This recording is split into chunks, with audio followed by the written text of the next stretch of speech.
Здравейте!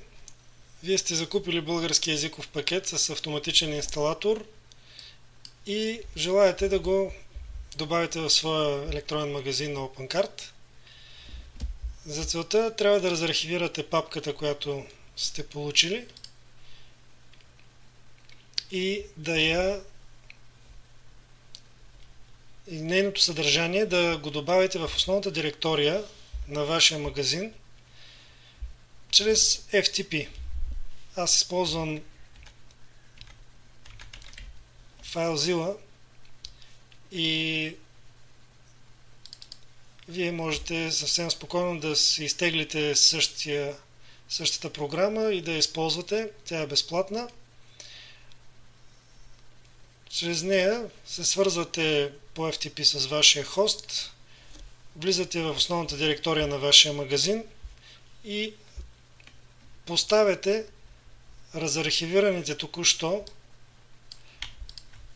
без самия zip, без самия архив, папки в самата основна директория на магазина си. Ще получите запитване дали да бъдат презаписани наличните в магазина ви файлове, които вече са там, ако има такива. Давате OK и прехвърлянето ще се осъществи. След като то стане факт, след като приключи прехвърлянето на файловете от езиковия пакет, следва да влезете в администрацията на вашия електронен магазин и от тук нататък вече с буквално едно щракване да инсталирате и преведете платформата на български език. Това става като отидете в модули, разширения, модули, където ще видите наличие на българския езиков пакет като такъв. Буквално с едно щракване натискаме Install и той ще бъде инсталиран. Само за сведение, в този момент в настройките на вашия магазин не присъства друг, освен английски. Той е и основен език на магазина.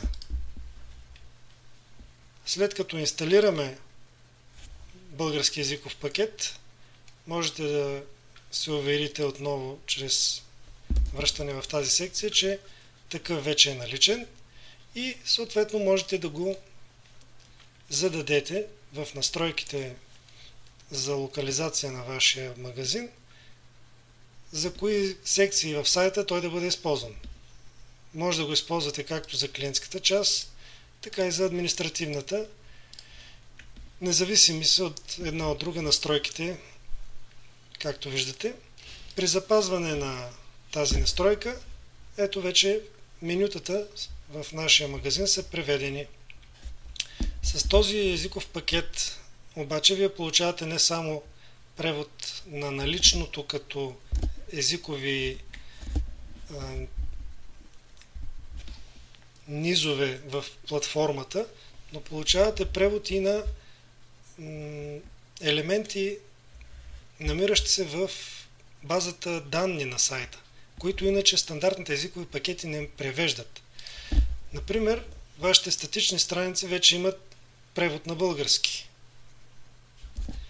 Например, вашите статуси на поръчки, да речем, или за наличност, също вече са преведени.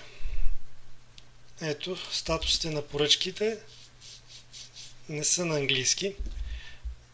В другите варианти, когато добавяте езика ръчно, а не чрез този инсталатор, тук ще трябва да влизате и да превеждате информацията ръчно, тъй като тя се намира в базата данни и не е част от езиковите файлове на платформата.